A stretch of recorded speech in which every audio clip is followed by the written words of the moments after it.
Al-Quran, mendengarkan hadisnya Nabi, mendengarkan ilmu, mendengarkan cerita orang-orang yang mulia. Nah, kalau yang kita dengarkan hal-hal tersebut menggugah diri kita untuk ingin meneladani, ingin mengikuti, itu lebih kuat.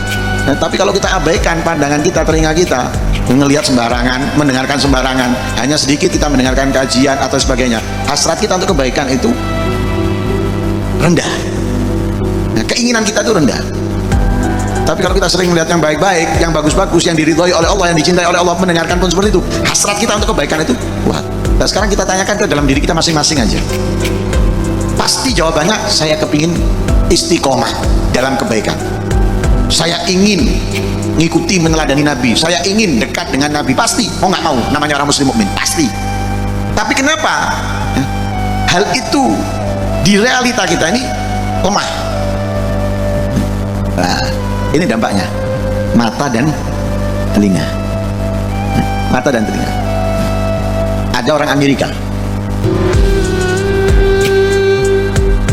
datang belajar di Darul Mustafa. Ya tentunya dia awalnya bukan muslim, masuk Islam, datang ke Darul Mustafa belajar. Singkat ceritanya, dia di Darul Mustafa, dia ditarik itu di Darul Mustafa itu, orang tuanya masih kafir, bapak ibunya masih kafir. Bahkan diceritakan itu bapaknya itu cahaya Islam itu jauh darinya.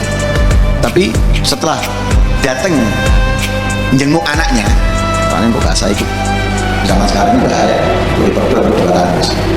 intinya jenguk anaknya, jenguk anaknya. Sekali bertemu dengan gurunya anaknya tersebut, orang tuanya itu mulai berubah. Subhanallah, masuk Islam. Bapaknya ini masuk Islam. Walhasil singkat ceritanya, anaknya tadi itu yang sudah masuk Islam, kemudian menikah dengan perempuan juga yang muslimah juga akhirnya.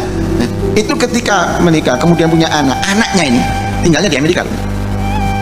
Kita tahu di Amerika kehidupannya gimana, tinggalnya di Amerika. Mungkin orang soleh tidak seperti di Indonesia. Kita bisa melihat orang soleh, ulama, aulia ini di Indonesia banyak. Ketemu orang soleh itu banyak, ketemu orang ulama ya wakeh. Tapi lihat ini, kehidupannya di Amerika.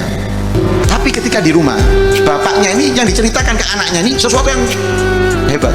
Cerita tentang Nabi, cerita tentang aulia, cerita tentang orang-orang soleh yang didengarkan di telinganya anaknya. Akhirnya punya hasrat kuat, ingin bisa sama dengan orang-orang yang diceritakan.